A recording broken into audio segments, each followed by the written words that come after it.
Bienvenue en tout cas dans cette Up conférence. On a le grand plaisir d'accueillir aujourd'hui Stéphane de Freitas. Bonjour Stéphane. Bonjour Sandra.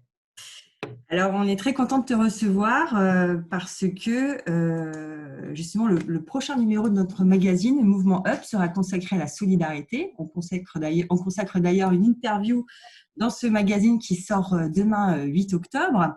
Et on avait envie de revenir avec toi justement sur ton engagement, parce que pour te présenter très brièvement, tu es entrepreneur social, tu as créé la plateforme Indigo, tu as créé également l'association, le réseau Eloquentia. Tu as d'ailleurs fait un documentaire qui s'appelle À voix haute et qui nous parle de ça. Et tu as récemment donc réalisé ce documentaire qui s'appelle On est ensemble et qui est disponible sur la plateforme Netflix depuis cet été et qui met en lumière des activistes du monde entier. C'est un film solaire, solidaire, qui donne vraiment beaucoup d'énergie positive. Et pour commencer, j'avais envie que tu nous parles un petit peu de l'origine de ce projet pour ceux qui n'auraient pas encore vu le film. Voilà, est-ce que tu peux nous parler de On est ensemble pour commencer? Bien sûr, déjà merci de l'introduction.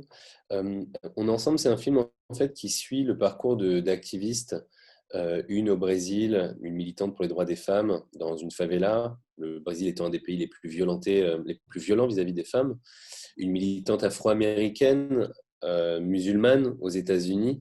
Dans l'Amérique qu'on connaît actuellement, c'est des profils qui sont hyper intéressants et qui militent justement pour plus de tolérance. En France, des jeunes issus de Sarcelles, d'un quartier qui s'engagent justement pour plus de solidarité vers les plus démunis.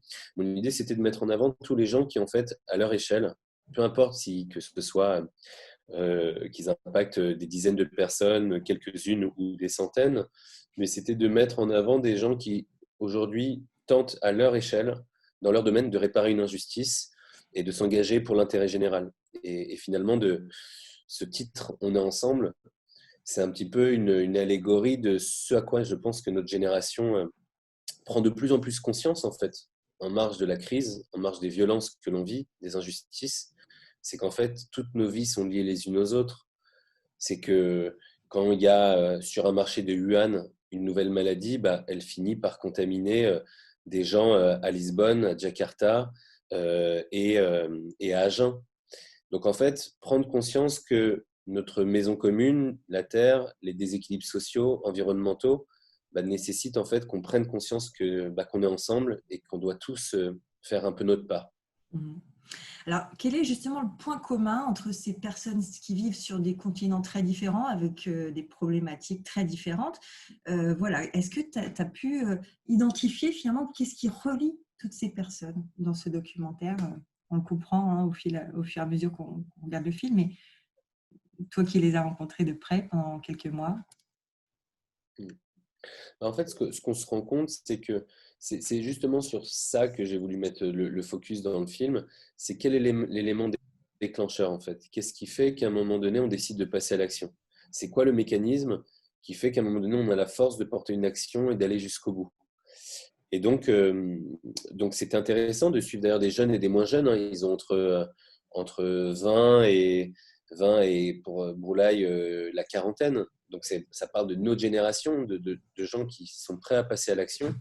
Et ce que j'ai remarqué, c'est que ça part souvent soit d'une violence subie, d'une injustice qu'on a subie, ou de quelque chose, d'une indignation, si on n'en a pas été la victime principale.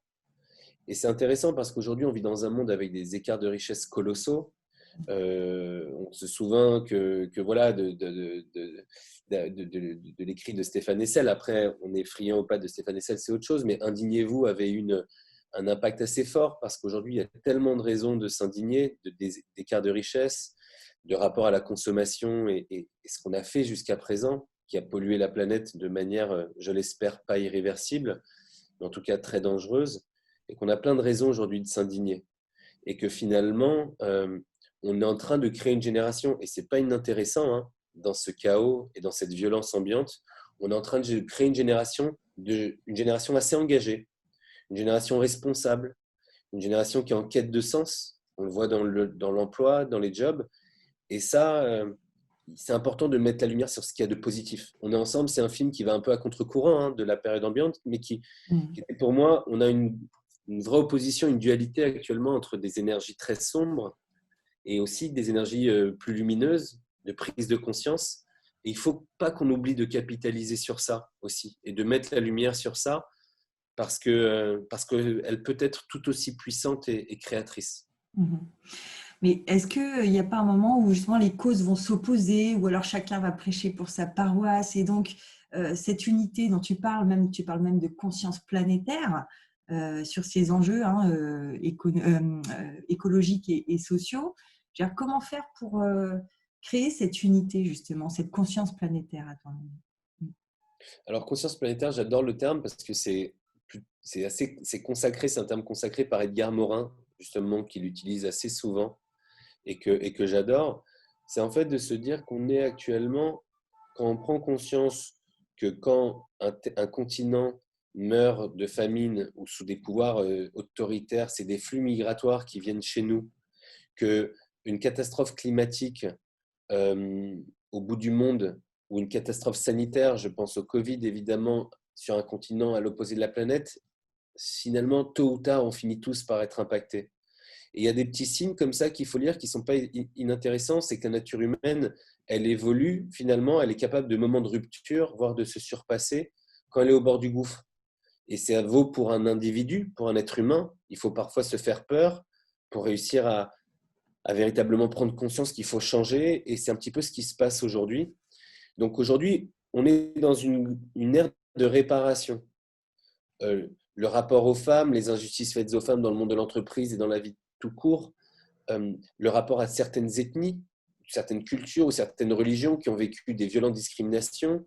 On a un grand débat sur la décolonisation qui revient très fortement en France parce que la vérité, c'est qu'il y a eu des méfaits aussi et il faut savoir le dire, se le dire, mais on n'est pas forcément responsable aujourd'hui du passé et de personnes qui étaient en fonction autrefois, mais on est responsable de rétablir la vérité.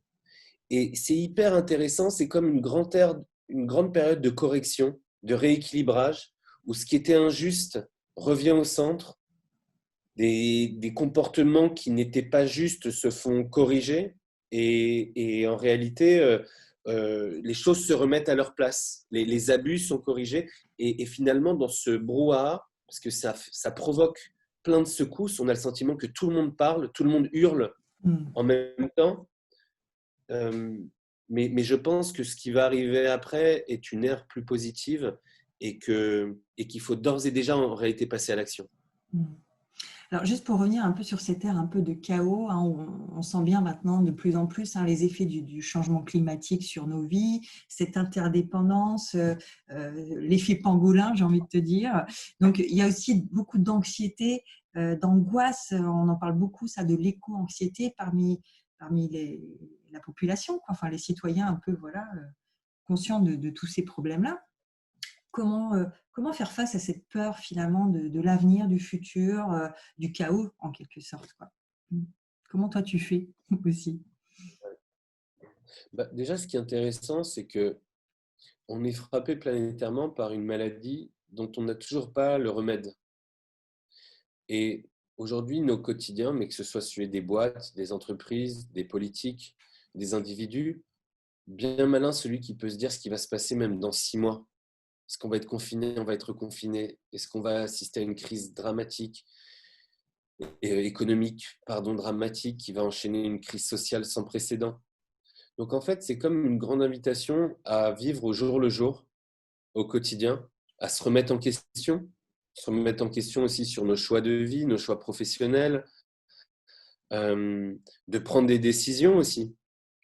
Euh, et donc, je crois que s'il fallait provoquer une introspection collégiale et globale, simultanée à l'échelle planétaire, on ne pourrait pas, c'est un peu cynique, enfin, c'est pas cynique ce que je veux dire, mais on ne pourrait pas avoir une meilleure chose que de vivre une pandémie dont on ne connaît pas le remède. C'est très violent, c'est perturbant, c'est déstabilisant, certes, mais en même temps, on est tous actuellement plongés dans une grande remise en question. Le rapport au travail, moi le premier, je suis chef d'entreprise, je vois que le télétravail, ça me semblait impossible et finalement ça l'est, et finalement même je vois que ça met tout le monde dans de meilleures dispositions. Euh, le rapport à nos choix de vie. Quand on voit qu'il y a autant d'aléas, de se dire, mais voilà, vers où est-ce que j'ai envie de toujours vivre à ce rythme-là?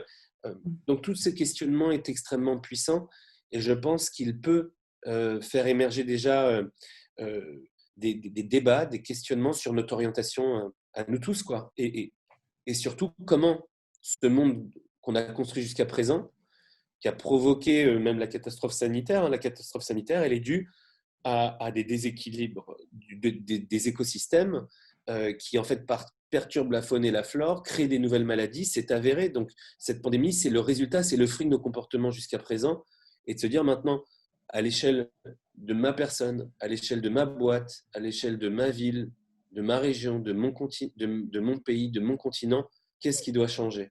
Et voilà, je pense qu'il faut se cramponner, mais pas sous-estimer aussi la capacité de la nature humaine à se transcender, à se surpasser. Et il ne faut pas qu'on lâche sur ça. Mhm. Alors, pour revenir un peu à ton parcours, ton propre cheminement, comment l'engagement, la solidarité, ce sont des valeurs qui, comme ça, se sont enracinées dans ton parcours. Est-ce qu'on peut revenir un petit peu, parce que tu as une trentaine d'années, donc comment tout ça s'est arrivé dans ta vie, au point à ce que tu sois un entrepreneur social, que tu réalises des documentaires sur ces sujets-là? Comment tout ça est arrivé dans ta vie?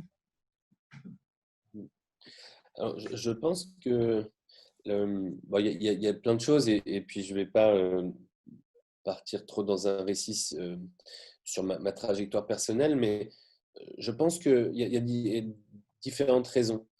Sur Eloquentia, qui était de former à la prise de parole, de réintroduire l'oralité dans le système éducatif, hein, c'était le parti pris, c'était de se dire, dans un pays qui est en tension sur la liberté d'expression, qui s'est disputé parce qu'on n'arrivait pas à dialoguer sur des sujets compliqués, on a créé toute une génération qui n'a pas appris à dialoguer, à prendre la parole et à s'écouter dans le système éducatif.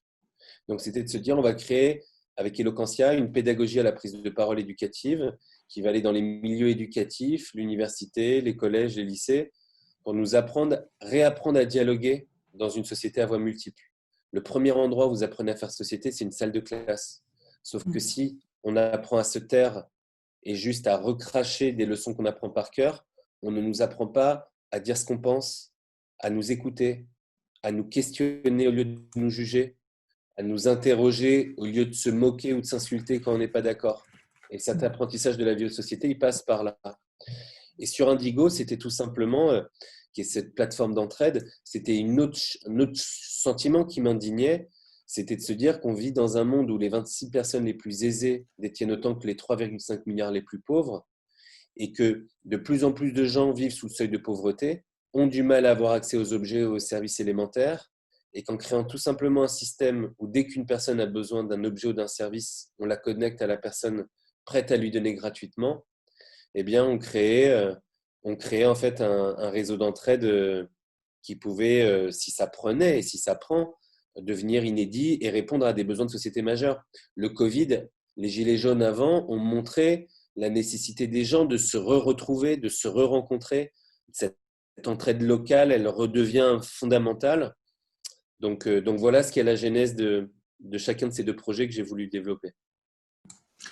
Alors, pour toi, c'est vraiment essentiel de penser la transition écologique avec la justice sociale, parce que là, tu parlais des inégalités qui se creusent, hein. Là, il y a un rapport d'Oxfam qui va sortir demain, qui va encore nous proposer des chiffres complètement ahurissants sur cette non-répartition des richesses, quoi, qui au contraire se concentre, et même durant le Covid, hein, je veux dire, il y a des entreprises qui ont gagné énormément d'argent pendant que d'autres perdaient leurs emplois. Donc, on sent qu'on est vraiment un point de rupture, de bascule, etc. Et donc, pour toi, quand on dit il y a cette phrase, là, ce slogan un peu fin du monde, fin du mois, même combat. Pour toi, les deux, il faut les penser ensemble? Il faut les penser ensemble. Tout à fait. La logique d'Indigo, c'est tout simplement quand quelqu'un a besoin d'un canapé, s'il y a une personne qui s'apprête à le mettre sur le trottoir et de faire 50 kilos de ce qu'on appelle des déchets ménagers assimilés, qui vont émettre 500 grammes d'émissions de CO2, et qui représente une valeur de 40-50 euros, qui va finir brûlé et incinéré et en train de polluer, bah, tout simplement, si ce canapé-là, on est capable de le donner à la personne qui précisément en a besoin pour lui faire à la fois des économies et éviter de générer un déchet en plus, en fait, d'un côté, on protège la planète, on réduit les déchets, on protège la planète, et de l'autre, on permet à la personne de faire une économie de 50 euros. Et en fait, c'est de montrer que l'environnement, la crise des Gilets jaunes est partie de l'annonce d'augmenter la taxe carbone sur l'essence. C'était sur le papier une volonté de trouver de l'argent pour des politiques écologiques. Et on voit ce que ça a déclenché comme mouvement. Parce qu'on a créé un système vertigineux où des gens se battent pour terminer le mois. Donc, pour beaucoup de gens, avant d'entamer des grandes réformes sur la question écologique, parce qu'on a un compte à rebours, alors qu'il n'est pas palpable, encore que le Covid, on ne fait pas le lien cause à effet, mais on le vit immédiatement, déjà, le déséquilibre environnemental. Donc, ce n'est pas vrai, c'est déjà présent. Mais il faut qu'on arrive à trouver des solutions qui, à la fois, protègent l'environnement et participent à donner accès aux objets, aux services élémentaires. Et je pense que la solidarité a un rôle central à jouer. Mhm. Alors toi, tu fais partie de ce qu'on appelle tu es un entrepreneur social. Qu'est-ce que c'est que cette espèce d'entrepreneur? Je crois que tu es aussi dans le réseau Ashoka. Donc, est-ce que tu peux nous parler aussi de ces gens finalement qui entreprennent, mais qui n'ont pas forcément que dans leur radar le profit, quoi, le business et gagner de l'argent. Qu'est-ce que c'est que ça, l'entrepreneuriat social? Bah, alors, c'est un terme que j'ai longtemps aimé parce qu'il permettait de regrouper des gens qui portaient des projets, qui avaient une utilité publique, une utilité sociale, qui s'évertuaient à essayer de trouver des business models. Et c'est vrai que c'est pas été simple. Et des réseaux comme Ashoka ont fait beaucoup pour les entrepreneurs sociaux. Euh, mais en revanche, aujourd'hui, je pense que le terme va bientôt devenir caduc parce que tout le monde aujourd'hui doit faire de l'entrepreneuriat social, que ce soit Renault, que ce soit Danone, que ce soit un entrepreneur dit social qui essaie d'apporter une solution, mais la dimension sociale, autrement dit, d'intérêt général, de prise en compte de l'intérêt général, que ce soit même si on fait de la tech, bah, de faire attention à notre empreinte carbone, que ce soit un aviateur, d'essayer comme Air France de replanter autant d'arbres que ce qu'on pollue en émet de CO2 chaque année.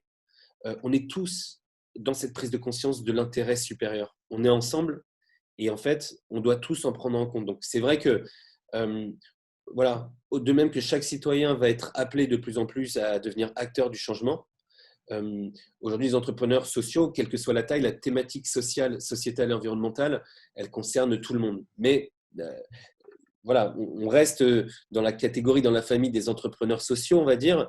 Euh, c'est ces entrepreneurs qui essayent de trouver des solutions avec des business models viables qui peuvent à la fois bénéficier à l'individu et aussi au collectif. Donc voilà, je ne sais pas si c'est une très bonne définition, je ne sais pas si c'est très clair, mais voilà comment je qualifierais les entrepreneurs sociaux, quoi. Mais du coup, pour revenir justement à ces activistes qu'on voit dans le documentaire, qui sont finalement, qui vont être aidés à un moment donné à se développer. On voit que tu fais pas juste un documentaire, tu crées des liens entre des gens, tu fais en sorte que tu t'impliques dans cette histoire en fait. C'est ça qui est hyper intéressant aussi. Donc eux, ils en sont où? Parce que tu as tourné le film, c'était en quelle année? Il y a toujours un petit décalage. Donc, est-ce qu'on peut avoir de leurs nouvelles aussi? Je pense que tu as tourné le film en 2018. Ouais, c'est ça. Alors, ouais, on a des Mm. nouvelles. L'équipe de Mara et du Grand Défi de cette association de Sarcelles continue de distribuer des repas. Il y a les artistes du film, le collectif La Momalie qui les soutient, dont fait notamment partie Mathieu Chédid, qui leur ont reversé des fonds et qui vont encore le faire, je crois, bientôt. Donc, c'est autant d'argent qu'ils, si je continue de suivre leur activité, qu'ils redistribuent dans des repas, dans des distributions à Sarcelles et aux alentours. Au Brésil, Pamela, cette militante activiste qui commence à avoir une vraie renommée à l'échelle du Brésil, Mhm. eh bien, elle a Puis, elle continue d'agrandir son école, d'accueillir de plus en plus de femmes. En tout cas, de porter ses combats. C'est pas simple. Je sais que dernièrement, c'était pas simple. Elle fait des appels au fond encore avec le Covid. Mhm. La situation au Brésil a été très compliquée. Mais en tout cas, tous, sans exception, ils continuent de porter leur combat, leur militantisme. Et, euh, et voilà, et je pense qu'ils ne sont pas prêts de s'arrêter. Mhm. Alors en France, il y a un terrain associatif assez fort. On en parlait un petit peu dans l'interview donc qui sera publiée dans le magazine, mais tu faisais la remarque qu'aujourd'hui, l'État se décharge quand même pas mal sur ces questions, sur beaucoup de sujets, sur les associations et que ça commençait à être lourd parce que les fonds, les subventions, ça commençait à être compliqué aussi de les trouver. Le modèle, il n'est pas si comment dire, favorable à l'action. Ouais, c'est un moment complexe. Ça, c'est sûr que les États ont de moins en moins de sous. En tout cas, l'enveloppe budgétaire des subventions pour le monde associatif est mise à mal et c'est une tendance lourde depuis même ces 15 dernières années. Malheureusement, c'est pas récent et ça va pas en s'améliorant. Et quelque part, euh, il faut faire preuve de créativité, mais c'est aussi le principal changement. Moi, j'en viens à ça. Évidemment qu'il faut des entreprises et des structures sociales qui accompagnent le changement, qui proposent des solutions qui sont innovantes et innovatrices. Mais j'ai envie de dire par-dessus tout, et là, je vais plutôt parler en tant que citoyen, euh, la rupture qui se passe actuellement, c'est un changement qui doit passer par l'individu aussi. Il doit y avoir des structures de l'innovation qui peut-être, beaucoup de structures d'entrepreneurs sociaux, si elles dépassent les 3 ans, c'est déjà génial, mais ensuite, il faut sortir du mode de subvention et de dons pour trouver une autonomie. Puis finalement, même si on trouve une solution sympa, c'est toujours difficile de se maintenir. Moi, avec Eloquentia, on va rentrer si je ne m'abuse, dans la 8e année et on est en train de trouver un équilibre, mais c'est pas facile et il faut toujours rester vigilant. Ce que je veux dire par là, c'est que même si ça peut devenir compliqué d'entreprendre, moi je dis à tous les gens qui veulent entreprendre, faites-le. Parce que ce sera une contribution, il faut se lancer dans l'aventure.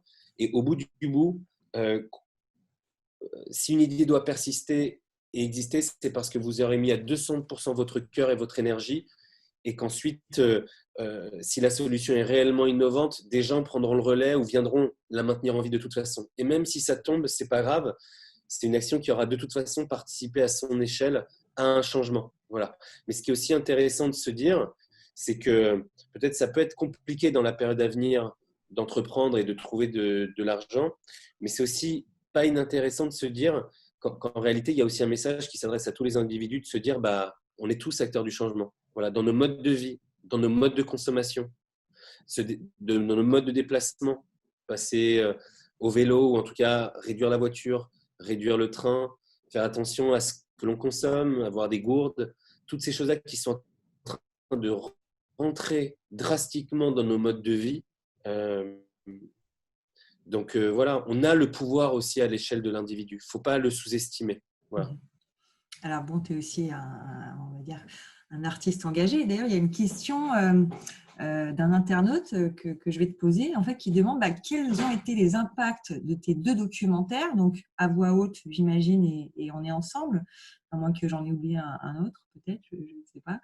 Et voilà, donc l'impact de tes documentaires et qu'est-ce que tu as constaté est-ce que tu as constaté un avant-après sur la société ou les citoyens?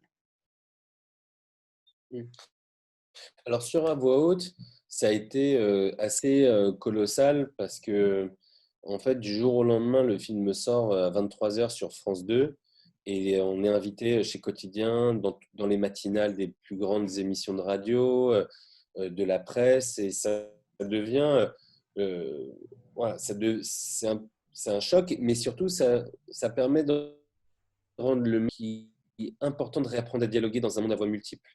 Et ça m'a permis de rencontrer le ministre de l'Éducation, de faire des plaidoyers pour réinsérer l'oralité dans le système éducatif. Et je ne sais pas le lien de cause à effet direct, mais on assiste aujourd'hui au retour du grand oral au bac. Enfin voilà, nous, notre pédagogie Eloquentia, elle a pu se retrouver dans des manuels scolaires désormais pour accompagner justement le retour de l'oralité dans le système éducatif. Et on travaille aussi avec des enseignants, beaucoup d'écoles. Et Eloquentia, c'est chaque année plusieurs milliers de jeunes qui sont formés à la prise de parole éducative. Et on vient de sortir d'ailleurs un ouvrage qui est dédié justement à ce grand oral du bac. Donc, ça s'est traduit par quand même une réflexion sur le retour de l'oralité dans le système éducatif, en tout cas, s'y a grandement participé. Et sur On est ensemble, c'est un peu différent. C'est sorti cet été sur Netflix, qui, en fait, malheureusement, on ne sait pas le nombre de vues que l'on a. Ce qui est certain, c'est que en fait, quand il y a rien qu'en France 8 millions d'abonnés et plus de 200 millions dans le monde, je crois, ça donne un spectre très large. Et moi, ce que je ressens, c'est en matière de sollicitation aussi, de messages que j'ai reçus. J'ai reçu des messages par dizaines, et ceux du quatre coins du monde. C'est aussi l'avantage de Netflix pour se dire, bah voilà, ça m'a donné envie de m'engager. Moi, je vais lancer mon initiative ou je vais en rejoindre une. Et ça fait écho, en fait, à… Voilà, et on se rend compte qu'en fait, les questions qu'on se pose en France, mais c'est évident, beaucoup de gens sur la nécessité de s'engager se le posent aux quatre coins du monde. Et c'est là qu'on comprend qu'il y a vraiment une sorte de mouvement planétaire face à ces enjeux-là. Ça dépasse les pays, les identités propres de chaque pays. Il y a quelque chose, non, enfin, c'est un peu comme ça que tu le ressens, quoi, que c'est vraiment un mouvement, quelque chose qui nous dépasse un peu, quoi, finalement. Bah, c'est tout à fait ça. Moi, je dis souvent, aujourd'hui, l'acte de rébellion et de révolte, c'est être dans l'amour. Ça ne veut pas dire être un béni oui-oui. Ça ne veut pas dire être un bisounours. C'est-à-dire, face à une situation qui vous semble injuste, déséquilibrée, voire violente, c'est de dire stop, c'est fini, de tenir tête, et derrière aussi de réussir à basculer dans quelque chose de constructif et de positif. Et ça vaut dans la façon de s'alimenter, dans la façon de choisir ce que l'on souhaite consommer, que ce soit en termes d'alimentation, j'en parlais, mais aussi de choix vestimentaires, de manière de nous déplacer, de rapport aussi aux plus démunis, de se dire que ce n'est pas possible qu'on continue à vivre dans une société qui a autant cassé. Et ce mécanisme-là de se dire stop, c'est terminé, je ne peux plus, cette indignation qui monte dans bien des sujets, c'est aussi quelque chose qui se passe non seulement sur le plan sociétal, mais qui se passe aussi sur le plan individuel. Et à 360 degrés. Et sur le plan individuel, quand des gens disent non, je ne veux plus euh, euh, faire du métro boulot dodo, non, je refuse moi de ne pas voir ma famille et de tout consacrer au travail. Non, j'accepte pas tel comportement, parfois aussi tout simplement dans nos entourages. On est dans une période où beaucoup de choses sont remises en question et qu'on décide d'arrêter, de dire stop pour essayer de remettre un équilibre. Et je crois que c'est ce mouvement-là qui se passe vraiment. C'est un peu métaphorique ce que je dis, mais c'est ce qui se passe à différentes échelles et quelque part, je pense qu'on peut s'en réjouir. Et parallèlement à ce moment-là, on sent des tensions, comment dire, des conflits en fait avec des visions du monde qui s'entrechoquent. Tu en parlais au début de cet entretien. C'est pesant, c'est aussi une énergie assez lourde. Voilà, les récentes prises de position dans certains médias, c'est assez violent finalement. Comment faire par rapport à tout ça aussi? Et puis, faut-il s'en protéger? Faut-il réagir? Comment gérer tout ça?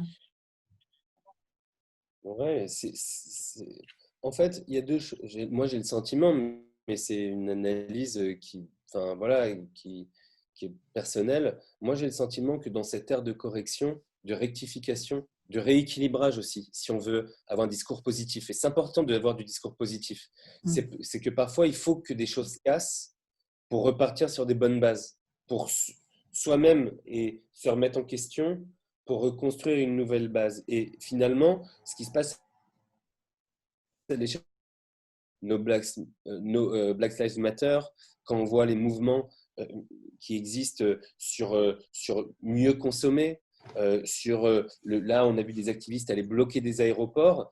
Malheureusement, je crois que le cycle de la colère et de la violence qui peut nous emmener dans des extrêmes Je crois que ça fait partie aussi du cycle de notre apprentissage. Si on n'avait pas eu la Seconde Guerre mondiale, malheureusement, on n'aurait sans doute pas eu l'ONU et un cycle derrière de 50 ans inédit sans guerre mondiale, enfin, qui dure encore sans guerre mondiale, même si ça peut être mis à mal. Donc, parfois, on a besoin de moments de chaos, de rupture.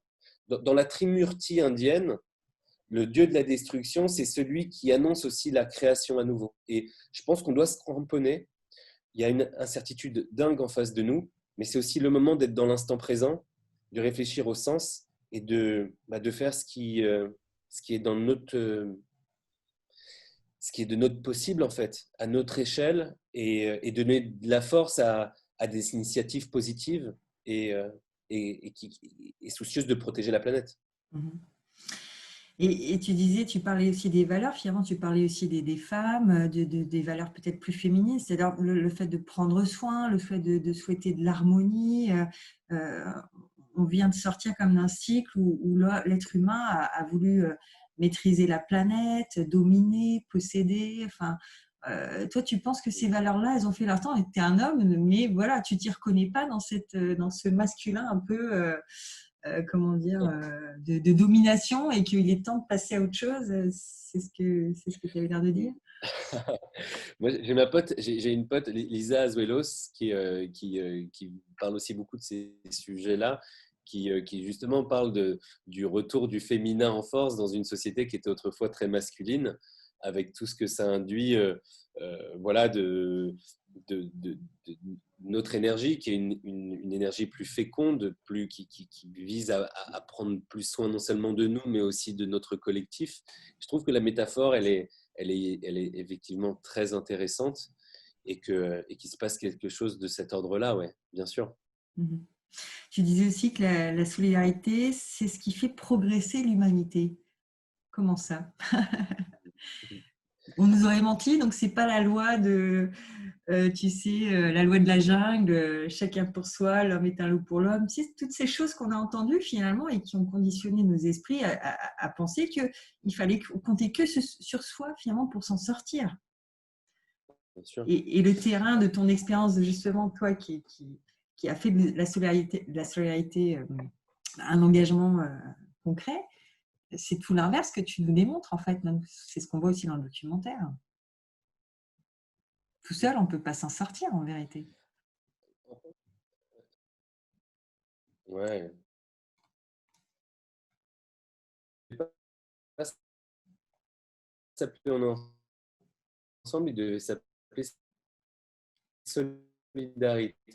En fait, c'est drôle que tu en parles.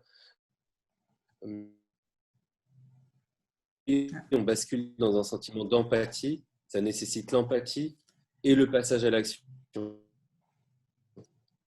Et je crois que ces deux valeurs, pour faire preuve de solidarité, il faut d'abord une valeur d'empathie, mais ensuite, c'est simple de dire ah, je suis dans l'empathie, mais ça nécessite derrière le passage à l'action.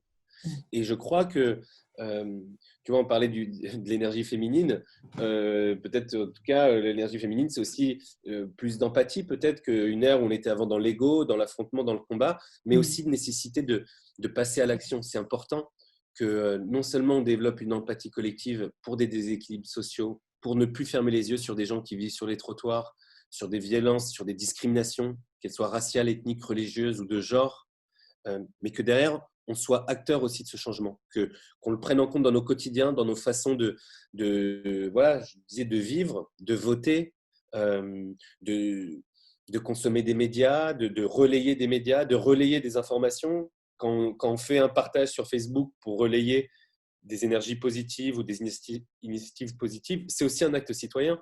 Donc, voilà, de passer à l'action pour inspirer un changement et de prendre en compte l'intérêt collectif.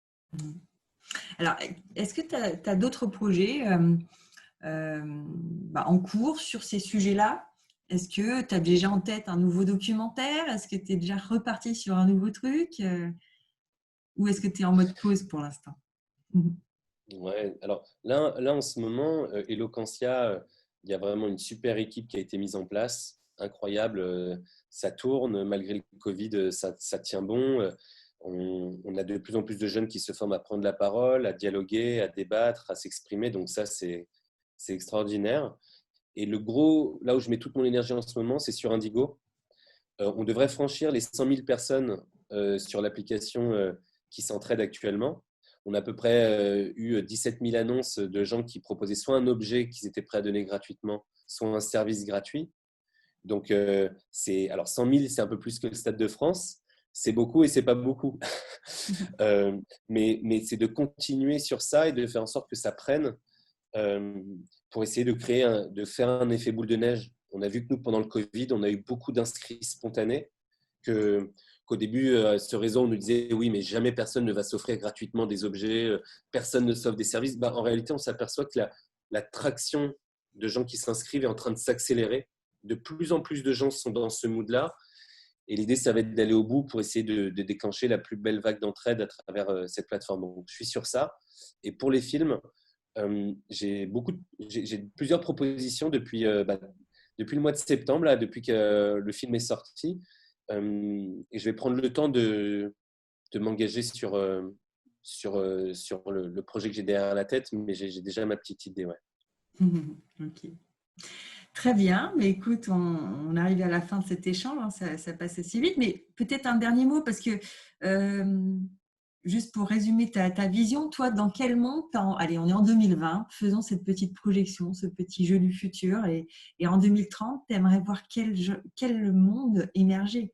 Tu auras quel âge en 2030? 30, j'aurai 44 ans. 44 ans, voilà. Ouais. Dans quel monde tu aurais envie de vivre? Parce que, ouais. Ouais. J'aimerais envie de vivre dans un monde où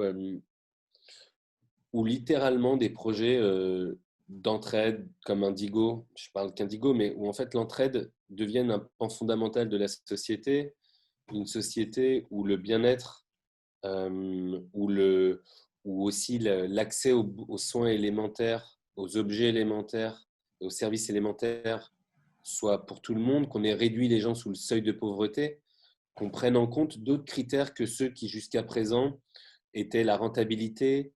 On nous fait croire à une illusion, il y a Nicolas Hulot qui en parle énormément en ce moment, à une illusion de la croissance infinie dans un monde fini. C'est juste scientifiquement, mathématiquement impossible.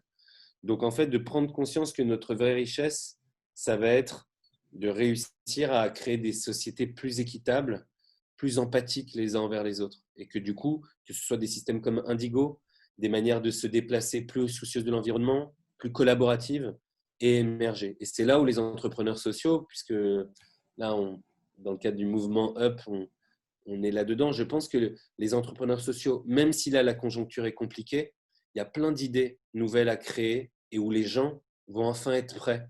Moi, Indigo, je le porte depuis 8 ans.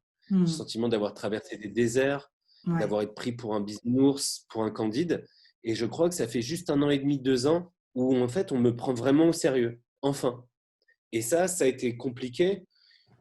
Et je crois qu'en fait, être entrepreneur social aujourd'hui, ou en tout cas commencer à maturer une idée et l'enclencher, je suis sûr que d'ici 2-3 ans, si le projet est soucieux de l'environnement, utile à l'intérêt général, il finira par trouver un business model. Et aussi innovant, je pense qu'il faut être innovant, c'est important. Mais donc, il y a la marge de manœuvre, il faut y aller. Ouais, super, c'est plein d'encouragement pour les jeunes qui nous regardent, hein, parce que c'est vrai qu'il se passe beaucoup, beaucoup de choses, et peut-être que oui, le monde est sans doute prêt, quoi.